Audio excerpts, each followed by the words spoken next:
Bien-aimés frères et sœurs en Christ, joyeux sabbat sur le regard du Seigneur.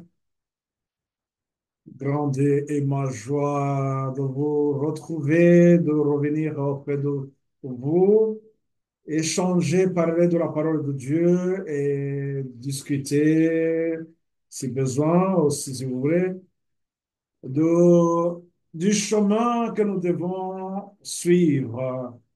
Il y a presque 2 ans que j'ai lancé cette étude, Le chemin que tu as suivi. Je l'ai intitulé Chemin que tu as suivi. C'était pour interpeller chacun individuellement, pour que chacun puisse s'examiner, voir réellement s'il tient le cap, s'il suit le chemin éclairé par notre Seigneur. Comme l'apôtre Paul le dit en 2 Corinthiens chapitre 13, verset 5, il nous invitait à nous examiner et voir si nous sommes vraiment dans le vrai chemin. Et donc, je reviens, puisque ça fait quand même quelques temps, et depuis le mois de juin, j'ai pas pu avancer dans les études. Et d'ailleurs, la chaîne en français, je pense que ça a fait quand même beaucoup de temps, puisque pendant un certain moment, j'ai pris le temps de me consacrer beaucoup plus à des groupes, à des amis, des frères et sœurs que je voyais qui étudiaient en langue kinyarwanda et connaissant un peu certaines difficultés qu'ils avaient dans la compréhension de certaines choses. J'ai pris beaucoup de temps sur ça et puis je le faisais puisque je savais que dans d'autres études en langue française, il y avait beaucoup de frères et sœurs aussi qui abordaient presque le même sujet. Et je pense que les gens étaient beaucoup plus éclairés sur ces points-là. Entre autres, il y avait un point concernant l'étude ligne sur ligne et nous avons fait ces études aussi en langue française, pas avec moi, avec d'autres frères et sœurs qui abordent ces sujets. Et donc, j'ai pu prendre beaucoup de temps pour ces personnes-là et pour ces groupes, les différents groupes aussi qui sont dans le musée de Trois Anges. Donc, ils avaient besoin vraiment d'être éclairés sur certains points pour afin qu'ils puissent voir réellement s'ils suivent la lumière que Dieu nous donne dans ces derniers temps. Le musée de Trois Anges qui, quand je regarde et j'observe, Satan a mis beaucoup de gens dans l'obscurité et beaucoup ne comprenaient pas ce qui se passait réellement. Donc, je reviens pour voir ensemble, compléter ce qu'on avait mis en suspens, le message qui nous est adressé, nous, en tant que le peuple qui est dans les derniers temps, le métier qui sont dans le message des trois anges, ceux qui sont dans la lumière du message des trois anges, c'est supposé qu'ils ont aussi des signes, les poteaux indicateurs. Nous devons vraiment voir si nous savons, nous avons été clairvoyants et que nous soyons dans le message de trois anges comme le Seigneur nous demande.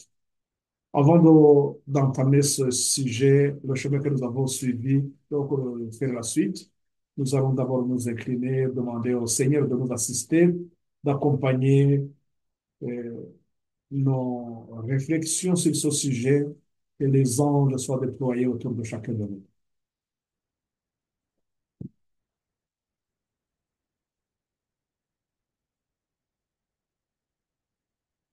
Béni soit ton nom, Père éternel. Nous te sommes infiniment reconnaissants, Seigneur, de tout ce que tu fais pour chacun de nous.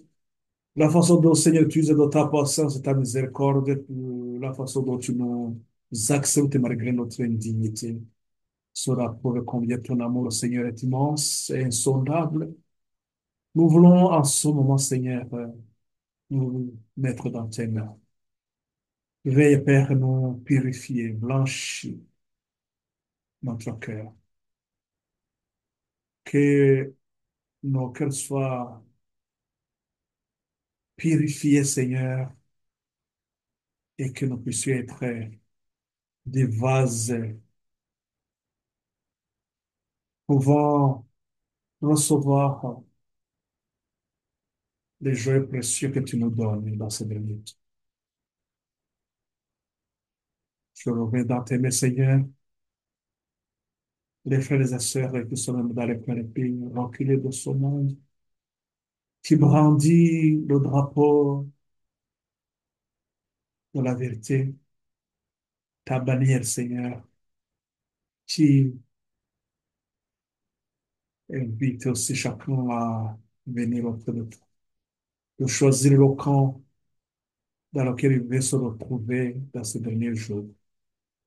Merci, Seigneur, de nous aider à voir clair là où nous sommes. Merci, Seigneur, de toucher le cœur de chacun de nous consacrer à cette bonne œuvre d'amener les âmes à tes pieds. Que tout nous soit loué. Merci, Seigneur, de déployer les anges autour de chacun de nous, que ce moment soit bénéfique pour nous, chacun. Et ceux qui suivent ces études maintenant, ceux qui le suivront plus tard aussi, que soit béni par toi, Père. Merci de tout ce que de pouvoir au bien-être de chacun de nous. Honneur pour la gloire de notre Seigneur Jésus-Christ, nous te remercions. Amen.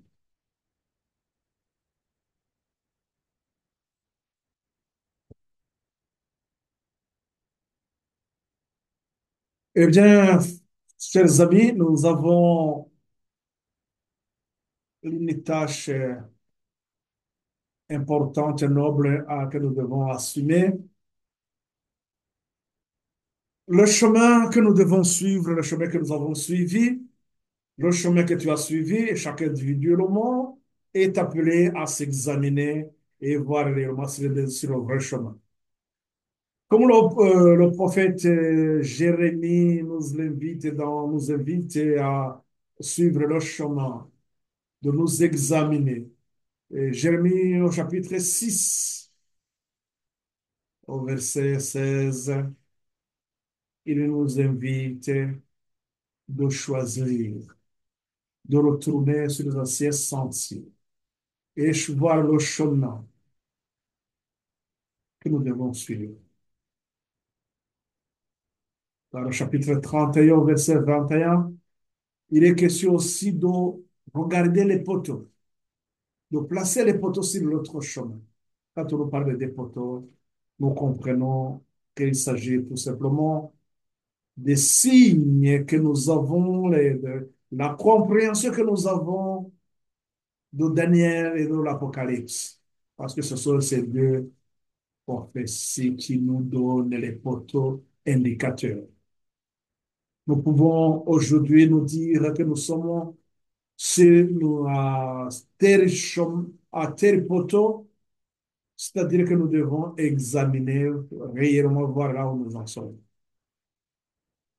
Mais l'ennemi, Satan et ses agents cherchent toujours à détourner une multitude de gens de la vérité et, et ils essaient de les orienter vers des petits chemins qu'ils créent aujourd'hui, des chemins, le grand chemin que lui, il crée. C'est-à-dire que en se basant sur Matthieu 7, au verset 13, nous avons deux chemins, le chemin étroit et large est le chemin qui amène beaucoup à la perdition. Pour dire tout simplement que il y a un petit nombre de gens qui voient, qui cherchent la vérité et qui essaient de suivre par la vérité. Le chemin que nous devons suivre, on avait élaboré un tableau, et ce tableau qui commence depuis 1844, j'ai essayé de remonter l'histoire depuis 1844 et c'était pour aider chacun individuellement à voir les grands moments où le peuple de Dieu avait à prendre les décisions. Les décisions à chaque crise qui était devant le peuple de Dieu, chacun devrait prendre les décisions.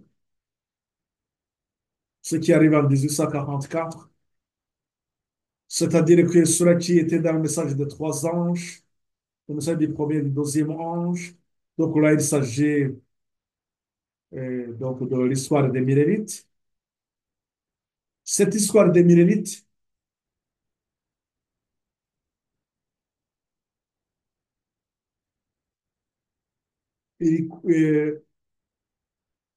qui aboutit en 1844, le 22 octobre plus précisément, l'aboutissement de la prophétie de 2300 soir et matin, ou bien c'est l'inauguration aussi de la dernière phase de l'œuvre du Christ.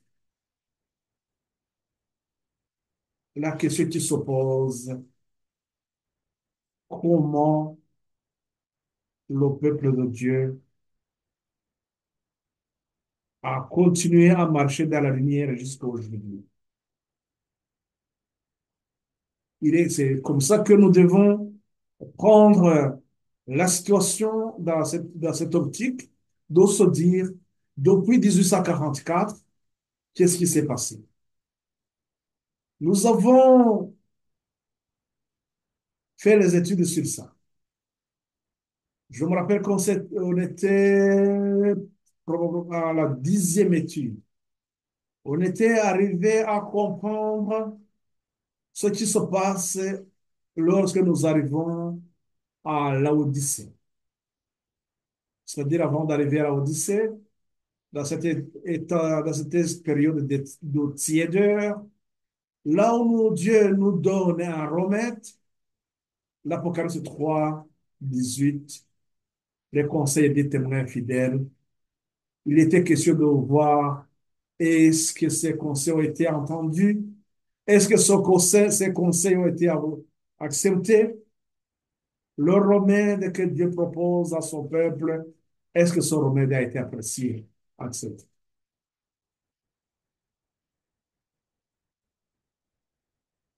Avant de continuer, je voudrais partager cette image à ceux qui sont sur Zoom.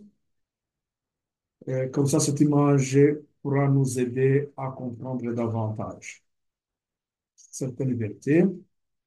Euh, pour rafraîchir un peu la mémoire,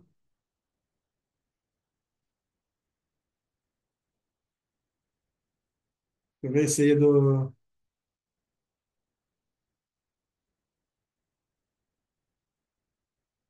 donner cette liberté, ces grandes lignes. Euh,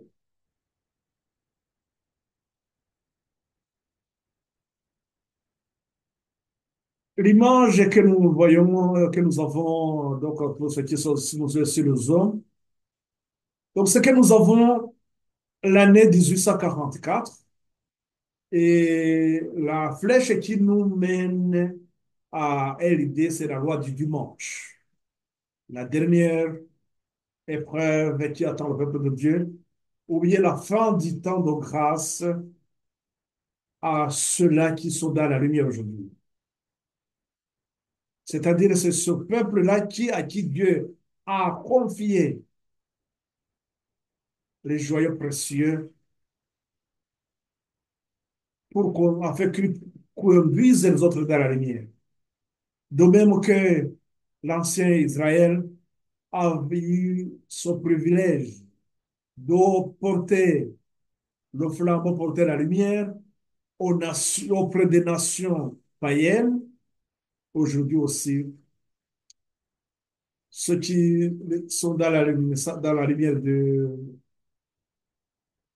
l'Apocalypse, de la ligne de réforme d'Apocalypse 14, c'est-à-dire ceux qui étaient dans le message du premier et du deuxième ange, et qui ont été préparés pour annoncer le message du troisième ange. Et quels sont le message du troisième ange? Son cadre est depuis 1844, la dernière phase de l'œuvre du Christ, le temps de jugement, ce temps qui doit annoncer ce temps, c'est ceux les adventistes, ceux-là qui attendent le retour du Christ. Cela veut dire tout simplement que depuis 1844, nous avons une lumière. Et cette lumière doit être conduite par les adventistes, ceux-là qui suivent le chemin depuis 1844. C'est pour cela que ici je donne donc le chemin que tu as suivi. Et il s'agit donc de ceux-là qui sont dans la dernière, message du dernier temps, depuis 1844. La façon dont le message a été apprécié déterminera justement ce qui va se passer lorsque l'heure du dimanche arrivera. Lorsque l'heure du dimanche est cette dernière épreuve que le peuple de Dieu doit affronter, ce dictat que la papauté, le petit école va imposer au monde entier, le peuple de Dieu doit se tenir debout. C'est pour cela que vous êtes des trois anges. Ce message est donné pour que le peuple reste debout. Nous lisons dans le message, dans les premiers écrits, à la page 254, au troisième paragraphe, on nous donne le but du troisième ange, le message du troisième ange qui nous met en garde contre les tentations.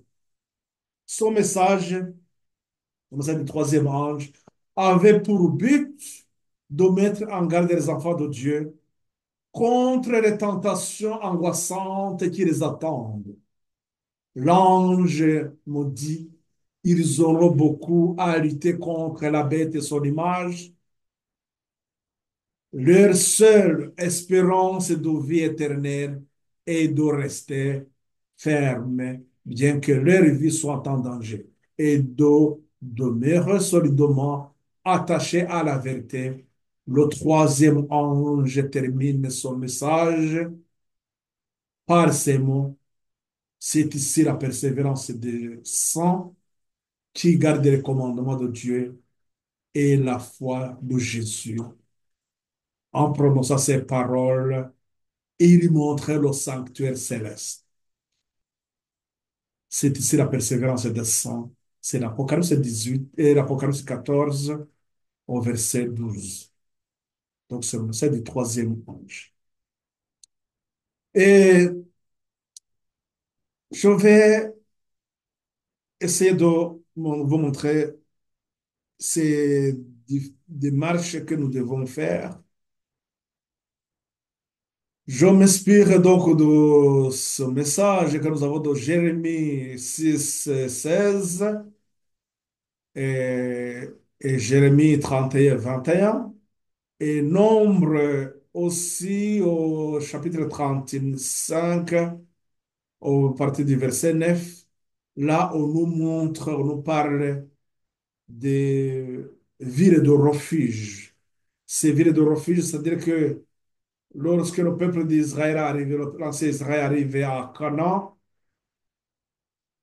Dieu a demandé à ce que on crée des villes de refuge. Ces villes de refuge, c'est-à-dire que toute personne qui risquait sa vie parce qu'il a commis un péché, ce péché lui attire donc la mort.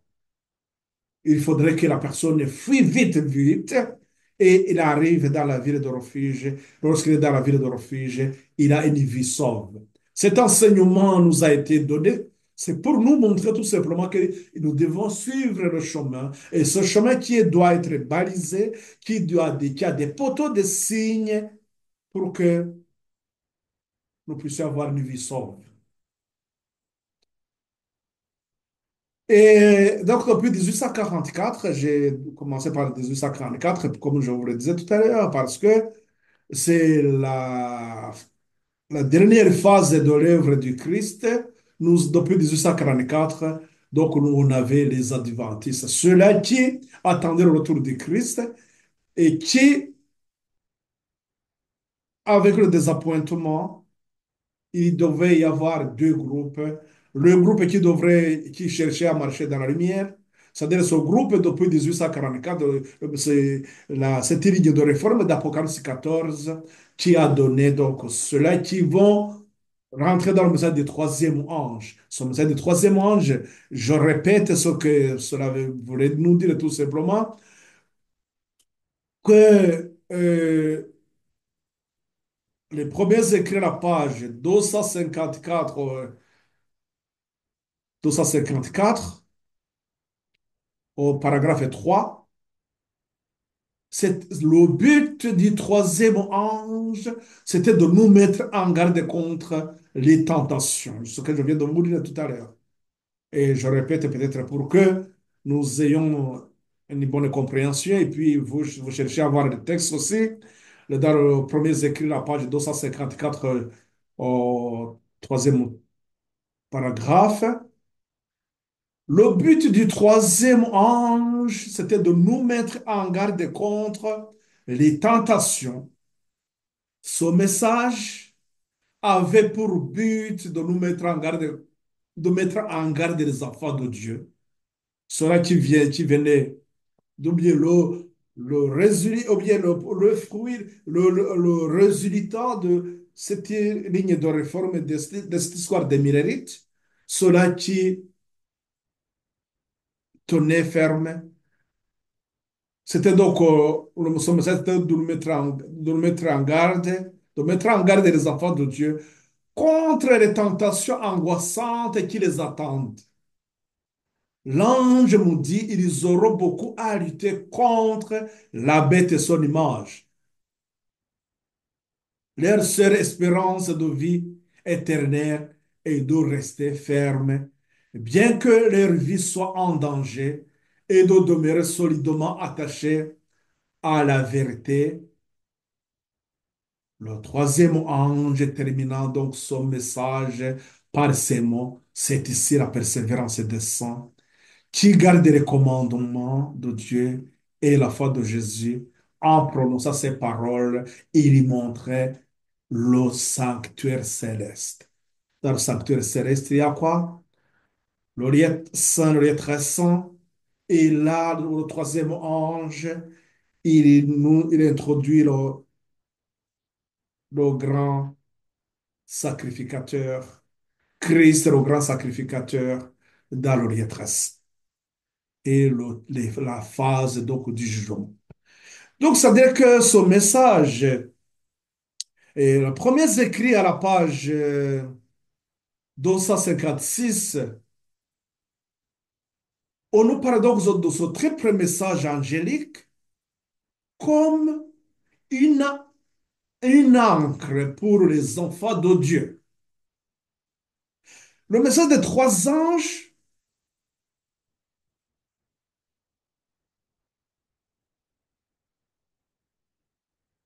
le message des trois anges, c'est comme une encre pour les enfants de Dieu. Quand on parle d'encre, vous voyez bien ce matériel qui permet au bateau de s'arrêter dans l'océan, dans la mer. On laisse ce matériel, il descend et il s'accroche au fond de la mer et le bateau reste stable. Les vagues viennent, mais le bateau reste stable. Donc, c'est là pour stabiliser le bateau.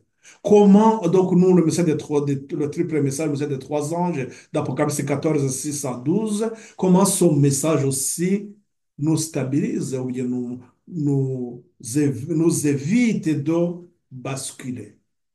Un grand nombre de ceux qui acceptèrent le message du troisième ange n'avaient pas connu les deux premiers. Donc, ils n'ont pas participé à l'expérience des millérites. Dans cette ligne de réforme d'Apocalypse 14. Satan le savait. Il le savait bien. Son œil malin veillait sur eux pour les terrasser. Mais le troisième ange dirigea leur regard vers le lieu très saint du sanctuaire céleste. Et ceux qui avaient connu les deux premiers messages leur indiquèrent comment arriver à ce sanctuaire. Ceux-là qui avaient fait l'expérience, sautant de préparation du message dans le message du premier ange, du deuxième ange, cette ligne donc de réforme d'Apocalypse 14, cela avait eu une expérience qui les rend solides, fermes, et c'est cela qui pourrait aider aussi d'autres qui adhérer au message des trois anges, qui rentrent dans le message dans cette période-là du message du troisième ange. Donc, comme eux n'avaient pas eu l'expérience, ils devraient compter sur ceux qui ont eu cette expérience sautant de préparation dans le message du premier et du deuxième ange. Donc, il s'agit tout simplement de la servante du Seigneur et ses compagnons, entre autres Hiram Edison, Joseph Betts et d'autres, ceux-là qui marchaient dans la lumière, alors que les autres qui ont rejeté la lumière, ils commençaient à aller beaucoup plus loin. Vous pouvez voir cette étude que nous avons faite, là où je montre les deux groupes. Après 1844, il y a deux groupes. Il y a ceux qui suivent, qui restent dans la lumière, un petit groupe de gens donc dont la servante du Seigneur. Ceux-là vont continuer à étudier pour comprendre réellement ce qui s'est passé. Et c'est là qu'ils vont découvrir le message des trois anges et ils vont voir ce qui va se passer. C'est pour ça qu'on nous dit que un grand nombre de personnes reconnurent l'enchaînement parfait de la vérité dans les messages des trois anges et le reçurent avec joie dans leur ordre et suivirent Jésus par la foi dans le sanctuaire céleste. Ceux qui rejoignent le petit groupe qui est dans la lumière, ceux qui viennent de faire l'expérience du message du premier et du deuxième ange, ils vont comprendre le message du troisième ange, ils vont comprendre le message des trois anges, ceux-là, ils vont comprendre le message grâce à ceux-là qui venaient de faire l'expérience. Et comme ça, ils vont comprendre l'enchaînement du message du premier et du deuxième ange. C'est comme ça que nous avons, aujourd'hui aussi, nous disons que ceux qui ont compris l'enchaînement du message du premier et du deuxième ange, ceux qui ont compris la ligne de réforme d'Apocalypse 14, et ils vont comprendre le message du troisième ange. Car le message du troisième ange, nous attendons aussi l'amplification de son message. Et l'amplification de ce message, c'est là, Apocalypse 18. Donc, là, nous comprenons aussi une ligne de réforme d'Apocalypse 18 qui vient amplifier le message du troisième ange, et c'est la fin. Ces messages me furent présentés comme une encre pour les enfants de Dieu. Ceux qui les comprennent et les acceptent ne seront pas entraînés par des tromperies de Satan. Ceux qui acceptent le message des trois anges ne tomberont pas dans les tromperies. Nous comprenons par là que lorsque nous avons compris le message du premier et du deuxième ange, Lorsque nous comprenons cette expérience, nous comprenons cette première qui a été amplifiée par Josiarich et nous comprenons le début du message du deuxième ange donné par Charles Fitch et amplifié par Samuel Snow. Et surtout, nous comprenons que ces messages ont été placés à des dates bien précises pour vous dire tout simplement, pour nous faire comprendre que le message du troisième ange aussi, ou bien la fin, Dieu l'a prévu, l'a mis à des périodes bien précises, à des dates bien précises, pour dire tout simplement que le message du troisième ange, l'amplification du message du troisième ange, le grand cri a été aussi prévu et ordonné. Nous devons être vigilants justement pour comprendre ces poteaux indicateurs que nous avons sur le chemin. Et c'est cela que nous dit aussi donc dans Jérémie au chapitre 30 et 21. Nous devons prendre garde de ces signes, de ces poteaux que nous avons sur le chemin. J'essaie d'aller vite pour qu'on arrive à cette période-là de l'Odyssée. C'est que dans le premier écrit à la page 242, on nous parle justement de cette histoire, de cette période, et que ceux qui sont maintenant dans le message du troisième âge, ceux qui attendaient Christ, Christ n'est pas revenu à ce moment-là. Vous pouvez bien lire le mouvement adventiste illustré, comment, c'est dans le chapitre que nous avons dans le premier écrit, donc c'est dans la page 242 aujourd'hui, dans un paragraphe, on nous montre justement ce qui se passe. On dit que euh, il doit y avoir une purification.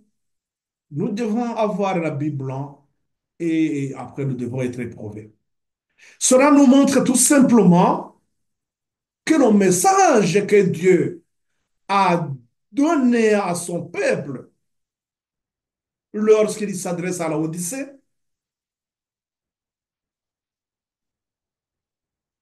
nous voyons qu'il y a une purification qui doit être exécutée par ses enfants. Nous devons avoir la Bible blanc. Rappelons-nous que le message que Dieu adresse à son peuple, c'est d'acheter de l'or,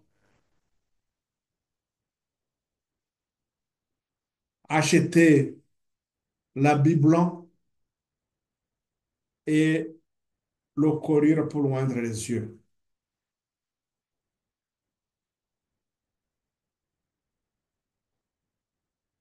Donc, c'est-à-dire que depuis 1844, ceux qui attendaient Christ qu'il va arriver, qu'est-ce qu'il nous a dit? Il nous a dit que tous ceux qui aimaient la lumière qui luisait sur eux, regardaient en haut avec un profond intérêt et Jésus jetait sur eux un regard de douce approbation.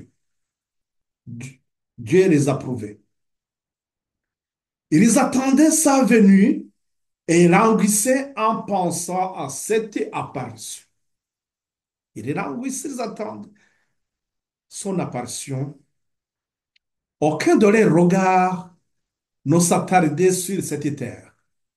Ils, leur regard était fixé sur ce qui s'est fixé au ciel. Regardez en haut. Ils attendaient Christ. Mais de nouveau, une nuée enveloppa ceux qui attendaient et je vis tourner, et je les vis tourner leurs yeux fatigués vers le sol. Là, il s'agit seulement des appointements, le découragement que ce peuple a eu le 22 octobre en 1844, parce que c'était la date du 22 octobre 1844. C'était la date de euh,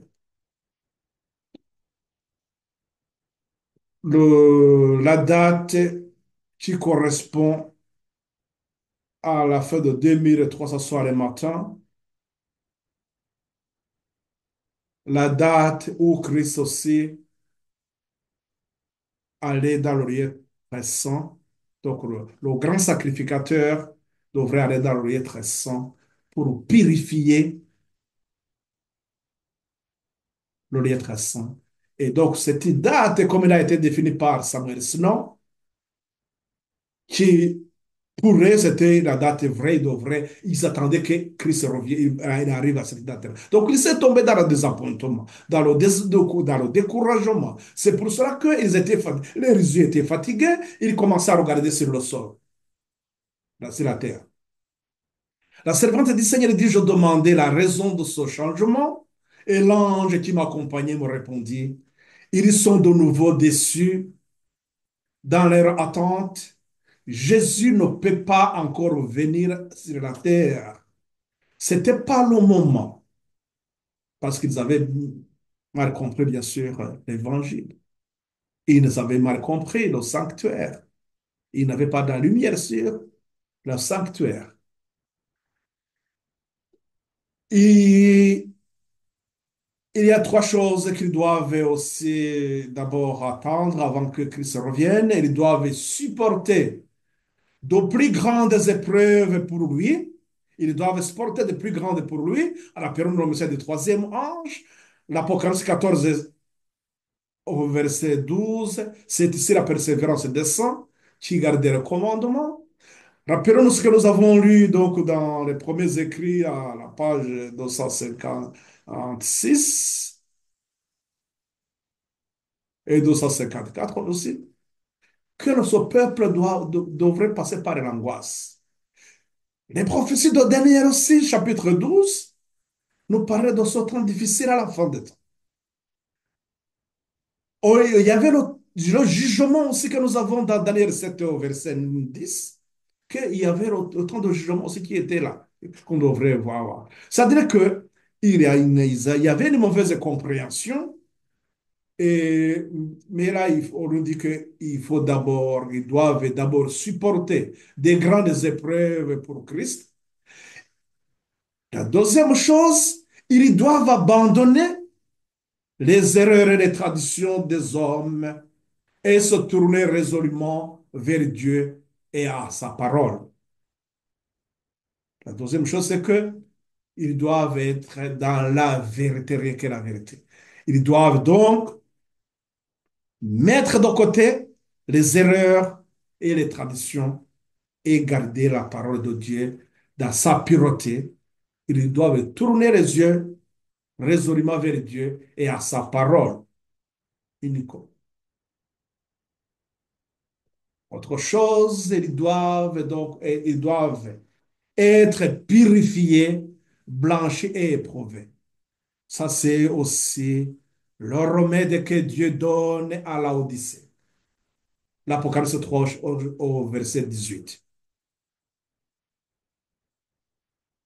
Il nous indique que ceux qui triompheront de cette épreuve amère obtiendront une victoire éternelle. Voilà, mes frères et sœurs. Ceux qui empruntent ce chemin de la vérité, ils vont avoir encore beaucoup plus de lumière, et c'est comme ça qu'ils vont comprendre le sabbat de l'Éternel.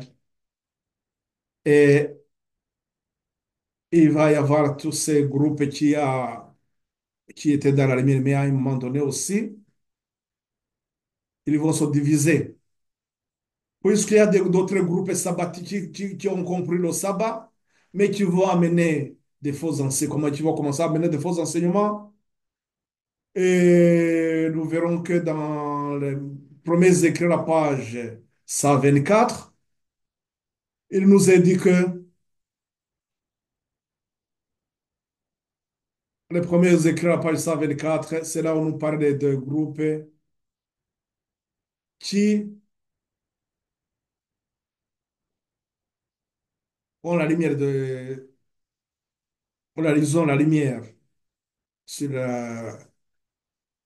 l'adventisme, mais ils vont commencer à mener des faux enseignements, ce qui revient à dire tout simplement, au lieu de rester dans la parole de Dieu, dans la vérité, ils amènent leurs traditions, ils commencent à commettre les erreurs. C'est-à-dire que ce que nous venons de lire tout à l'heure, les trois choses que Dieu demandait, c'est-à-dire qu'il n'abandonne pas les erreurs, mais il commence encore à ramener les erreurs.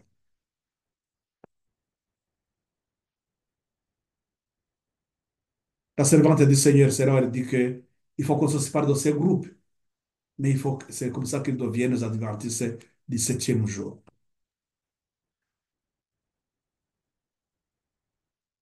Mais on nous dit que les adventistes du septième jour, ils ont reçu une grande lumière, mais ils ne marchent pas dans cette lumière. Et ça va créer un temps de tiédeur. Et dans ce temps de tiédeur, Dieu donne le message, donc, l'Apocalypse 3, 18. Ils doivent se repentir et accepter le conseil des témoins fidèles.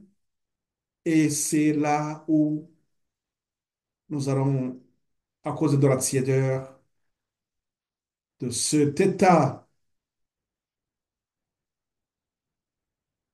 il y a beaucoup de gens qui vont commencer aussi à créer des groupes. Et c'est entre autres, nous avons des adventistes réformés qui arrivent parce on a mené des enseignements. Plutôt, il y avait un problème de la guerre qui sévissait en Europe. Donc, les adventistes disaient qu'ils peuvent participer à la guerre, que les autres disaient non. Donc, eux, ils disaient ceci, les principes bibliques, et d'autres, puisqu'ils ont menacé, les richesses sont menacées, oh, ils disent non, non, si c'est comme ça, donc nous pouvons aller faire la guerre comme les autres. Donc, ils commencent, ils vont aller beaucoup plus loin. Bon. Et ça, je ne vais pas vous donner beaucoup d'autres détails, mais parce que là où je vais, c'est là où je vais arriver. Je voudrais vous montrer que ces groupes adventistes qui arrivent, donc il y a d'abord les adventistes réformés, il y a d'autres groupes qui vont se créer, qui vont arriver, et même ces groupes qui arrivent, eux-mêmes ils vont créer d'autres groupes, même aujourd'hui, on continue à voir qu'ils peuvent y avoir d'autres groupes. Pour mieux connaître Jésus-Christ, à la page 156, au premier paragraphe, au deuxième paragraphe, il nous est dit ceci. Il nous invite à demeurer dans la lumière. Nous avons une citation qui nous dit, n'abandonnons pas notre assemblée, comme c'est la coutume de quelques-uns, mais exhortons-nous réciproquement et d'autant plus que vous voyez s'approcher le jour. Hébreux 10, verset 25. Ce sont ces paroles que nous avons, Hébreux 10, verset 25. Ces paroles,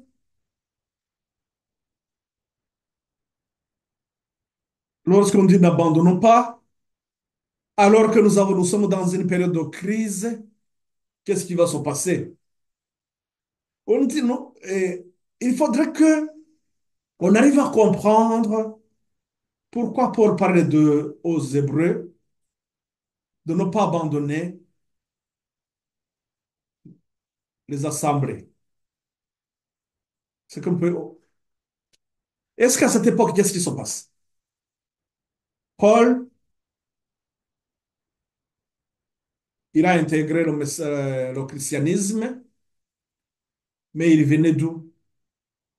Lui, il était parmi ces pharisiens qui obscurcissaient la lumière, qui était contre la vérité, contre l'enseignement du Christ. C'est pour ça que Paul s'adresse à ces Hébreux de dire, nous n'abandonnons pas notre assemblée. Ne retournez pas dans le judaïsme. Ne retournez pas dans le judaïsme, mais restez dans l'assemblée des chrétiens. Ceux-là qui ont adhéré à l'évangile du Christ. N'abandonnons pas notre assemblée comme c'est la coutume de quelques-uns, mais exhortons-nous réciproquement, et d'autant plus que vous voyez s'approcher le jour. Donc, plus nous avançons, il ne faut pas abandonner la lumière. C'est en d'autres termes, c'est ça. Demeurez dans la lumière, n'abandonnez pas la lumière, n'allez pas dans l'obscurité. Ça revient à dire tout simplement que son message que Dieu adresse à l'Odyssée, l'Apocalypse 3, 12, 18, son conseil de témoins fidèles, d'acheter l'or, d'acheter la Bible et le courir pour rendre les yeux.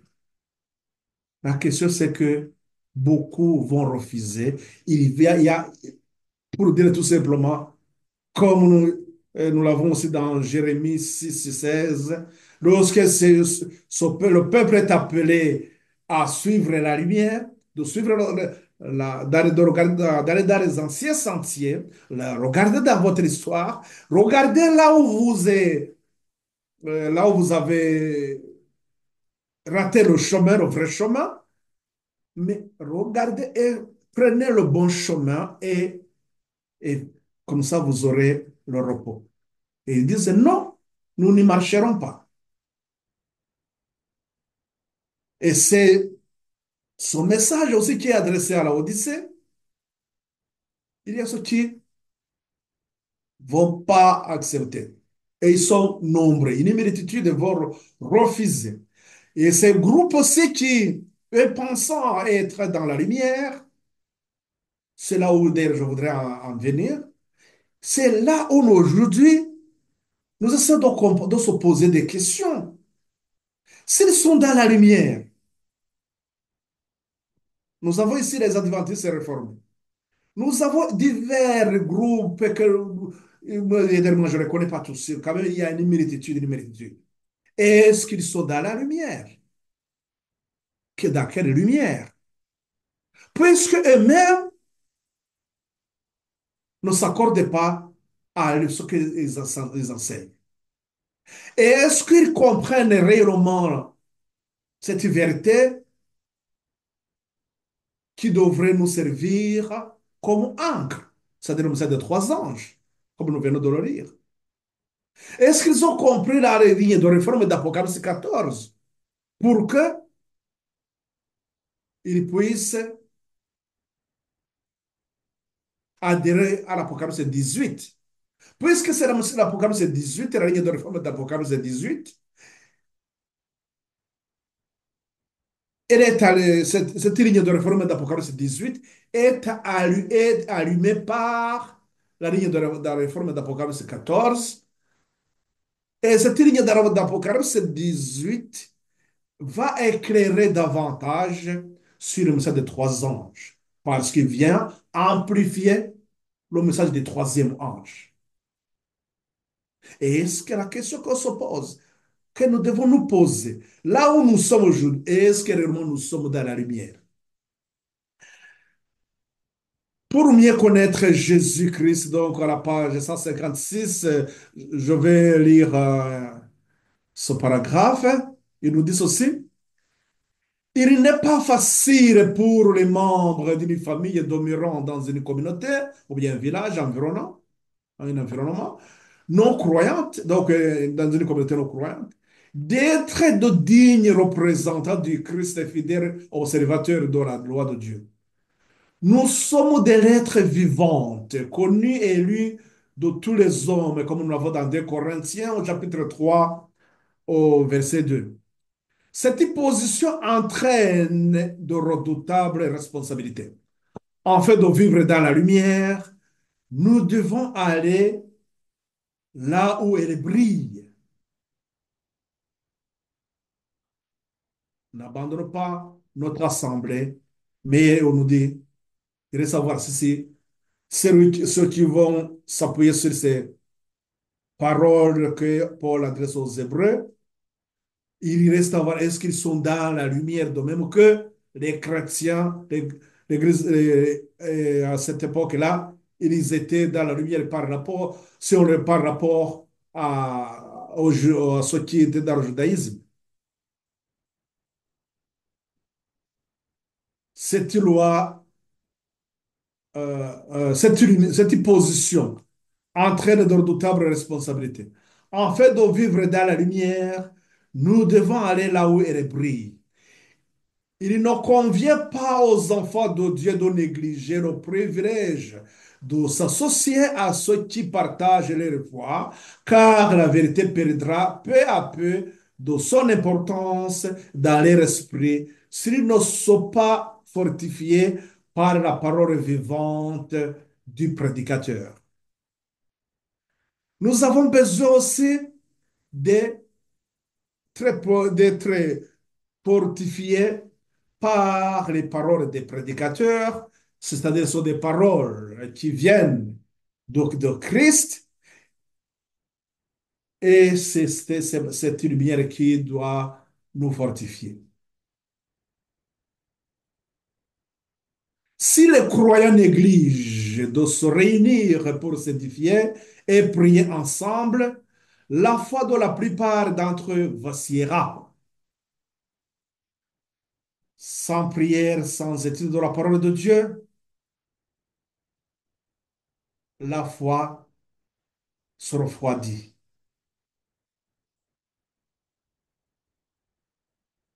Satan, il sait très bien que si on néglige l'étude de la parole de Dieu, ça c'est dans la tragédie du siècle, on nous parlait de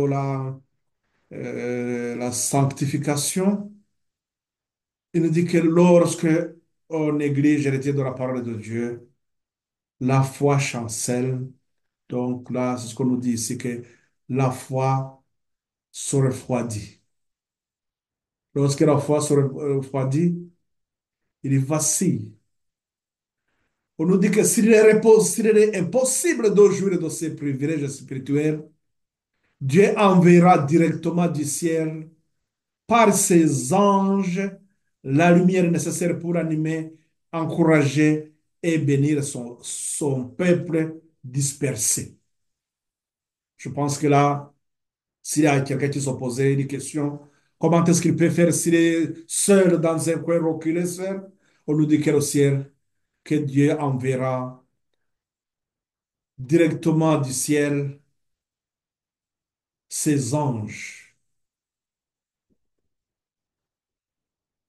Pour comprendre ça, rappelez-vous lorsque l'Éthiopien rentrait de Jérusalem, il est sur son char, il est en train de lire Ésaïe 53, mais il ne comprend pas.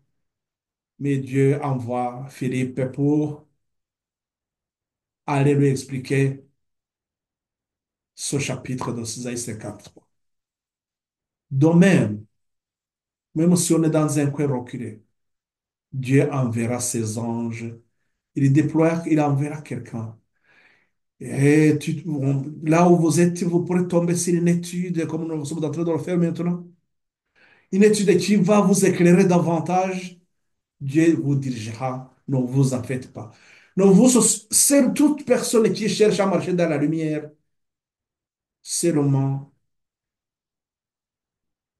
l'important, c'est d'avoir cette envie. Le reste, Dieu s'en chargera. Ils nous disent aussi, la lumière, donc, Dieu, par ses anges, la lumière nécessaire pour animer, encourager et bénir son peuple dispersé. Mais il n'accomplira pas de miracle pour soutenir la foi de ses enfants s'ils n'ont fait eux-mêmes quelques efforts pour se procurer les bénédictions et les privilèges que Dieu leur destine. Il faut crier un effort de la part de ceux-là qui sont dans là, qui cherchent à comprendre la lumière. Ces efforts, c'est-à-dire que c'est ce que nous avons vu dans les chairs de Pierre, il faut crier cette envie, la faim, la soif de la parole de Dieu, prendre le temps de sonner les Écritures. Je ne vais pas aller au-delà de ce que nous venons de voir maintenant. Je vais m'arrêter ici. Je m'arrête où? Je m'arrête sur cette condition, sur cette problématique où nous avons le message qui adresse à l'Odyssée. Cette étude, nous l'avons fait, mais j'ai voulu encore y revenir parce que nous devons voir, aborder ce sujet sous un autre angle. Je voudrais commencer par donc cette étude, cette partie là où cette situation de la Odyssée, là où Dieu propose un remède et la question, est-ce que nous avons accepté? Est-ce que nous avons accepté ce remède? Et j'ai accepté les conseils du témoin fidèle. Si je les ai acceptés, c'est que nous allons vers, donc c'est-à-dire que nous allons marcher dans la lumière et nous arriverons à l'Apocalypse 18. L'Apocalypse 18, il est considéré comme un phare sur un port qui éclaire les matelots en voyage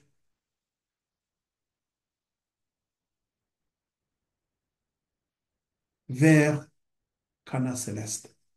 Donc, il faut créer une lumière. Donc, si au bout de notre chemin, à l'horizon, si nous ne voyons pas l'Apocalypse 18, c'est qu'il y a un problème.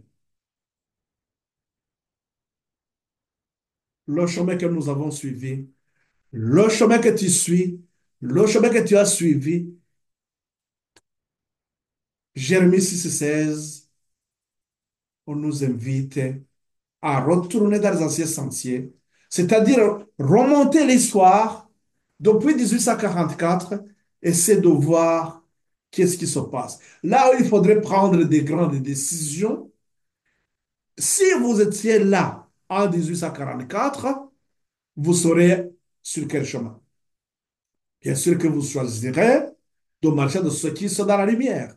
Vous serez avec la servante du Seigneur, avec les autres, en train de sonner les Écritures, puisque vous êtes convaincus que la ligne d'Apocalypse 14, vous avez fait l'expérience de Milénite, vous avez fait l'expérience de message du premier et du deuxième ange, vous êtes convaincus que Dieu vous a dirigé dans cette lumière.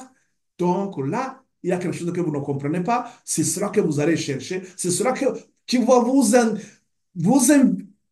qui va vous inciter à sonner les Écritures. Et puisque vous avez la soif de la parole de Dieu, puisque vous avez la faim, vous cherchez à comprendre,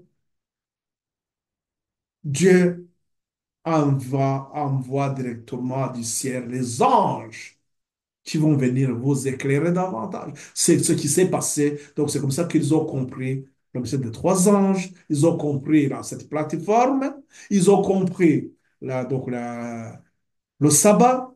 Et Donc là, vous serez avec ces gens.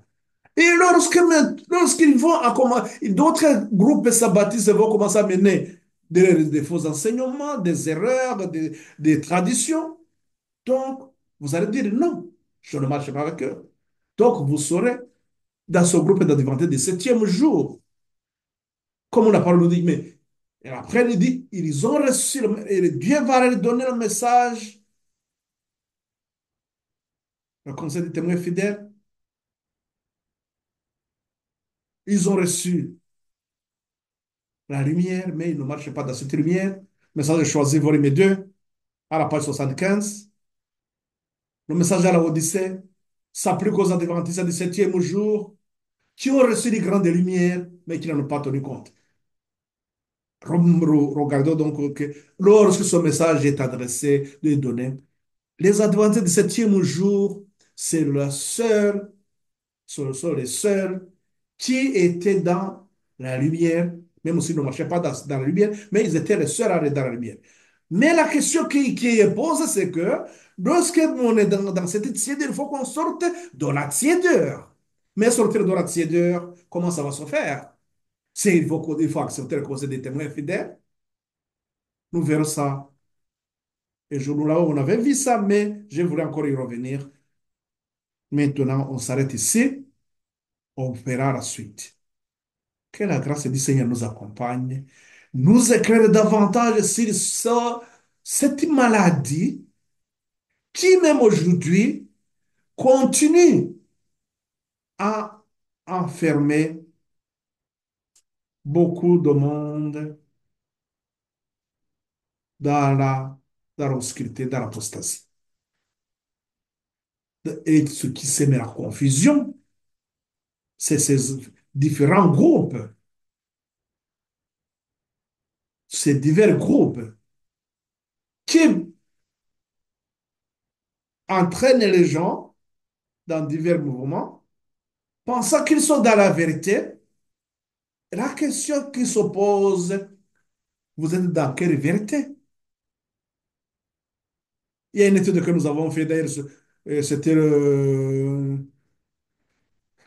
si je me rappelle bien, ça doit être le numéro 9 ou numéro 10, je pense. Là, j'avais fait le lien avec ce qui s'est passé dans le 16e siècle lorsqu'il y avait les, les protestants, les différents mouvements protestants, ceux qui protestaient ces faux enseignements amenés par la papauté, l'Église catholique romaine. Et lorsqu'ils amenaient la vérité, on a vu qu'il y avait un problème de l'attitude figée de ces protestants. Je pense que c'est le même problème aussi qui se réplique même aujourd'hui. Avec ces différents groupes, il y a aussi cette attitude figée où certaines personnes, certains responsables de ces groupes ne sont pas prêts à marcher dans la lumière, d'accepter la lumière qui les éclaire, de chercher à s'examiner comme Paul aussi nous invite dans 2 Corinthiens chapitre 13 à 7. Et examinez-vous, voilà si vous êtes toujours dans la vérité, dans la lumière. On s'arrête là, on verra ça la prochaine fois. Parce que là, je voudrais que ça doit nous introduire dans la ligne de réforme d'Apocalypse 18 qui est nécessaire, en fait, de pouvoir amplifier le message du troisième ange. On verra ça la prochaine fois. Que la grâce du Seigneur vous accompagne. Ma prière pour vous, priez aussi pour moi. Nous allons prier, terminer cette partie aujourd'hui.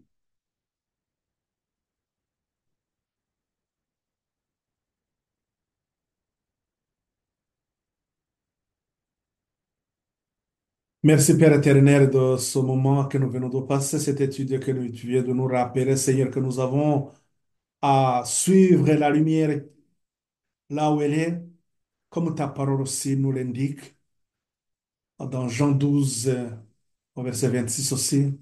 là où Christ est, c'est là où doit être aussi son serviteur. Nous voulons te demander, Père, de nous qualifier, de nous purifier, de nous donner cette Bible, de nous consacrer, Seigneur, à cette noble mission, afin que nous devrions, que notre regard soit fixé sur ta parole et que sur ta parole, que nous puissions aider les autres aussi à suivre ce chemin que tu nous as tracé. Merci Seigneur de la lumière que tu nous donnes jour après jour. Je remets dans tes mains aussi ces frères et sœurs qui sont même dans les coins les plus reculés, Seigneur, de ce monde. Qu'ils soient aussi nourris, bénis par toi, au nom et pour la gloire de notre Seigneur Jésus-Christ, notre remercie au Père. Amen.